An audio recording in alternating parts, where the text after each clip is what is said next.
असंघटित कामगार कल्याण आभासी महामंडळाकडून 1,75,00,000 असंघटित कामगार आणि शेतमजुरांच्यासाठी सामाजिक सुरक्षा योजना राबवण्याचा विचाराधीन आहे।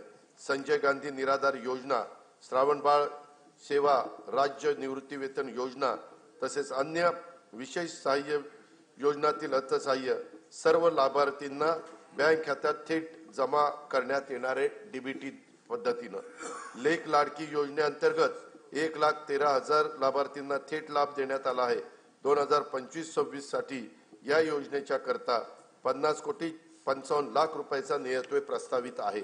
मुलींच्या व्यावसायिक शिक्षणाला प्रोत्साहन देण्यासाठी शिक्षण शुल्क व परीक्षा शुल्काची 100% प्रतिपूर्ती करण्यात येत आहे।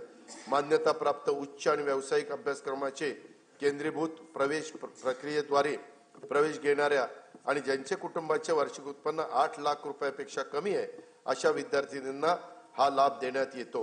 मुख्यमंत्री माझी लाडकी बहीण योजनेअंतर्गत 2,53,00,000 लाभार्थी महिलांना जुलै 2024 पासून आर्थिक लाभ देण्यात येत आहे। त्यासाठी आतापर्यंत 33,232 कोटी रुपये खर्च झालेला आहे। 2025-26 मध्ये या योजनेच्या करता 36,000 कोटी रुपयाचा नियतव्यय प्रस्तावित आहे। या योजनेमधून मिळणाऱ्या अनुदानाचा उपयोग काही जरा बजेट होऊ द्या ना काही आणि आज खऱ्या अर्थानं महायुतीच्या सरकारच्या वतीने आदरणीय अर्थ व नियोजन मंत्री उपमुख्यमंत्री अजितदादांनी आपला कारकिर्दीतला 11वा अर्थसंकल्प सादर करत असताना लाडक्या बहिणींच्यासाठी मुख्यमंत्री माझी लाडकी बहीण या योजनेसाठी जवळपास 36,000 कोटींची तरतूद ही त्यांनी यंदाच्या वर्षासाठी केलेली आहे। आणि निश्चितपणाने ही करत असताना ही योजना कुठेही बंद होणार नाही। जो प्रचार विरोधकांकडून करण्यात आलेला होता की डिसेंबर महिन्यानंतर या योजनेचा लाभ मिळणार नाही, या उलट जानेवारी असेल त्याचबरोबर फेब्रुवारी आणि मार्च महिन्याचा एकत्रित असा लाभ याचं वितरण सुद्धा आम्ही 2 दिवसापूर्वीच सुरू केलेलं आहे।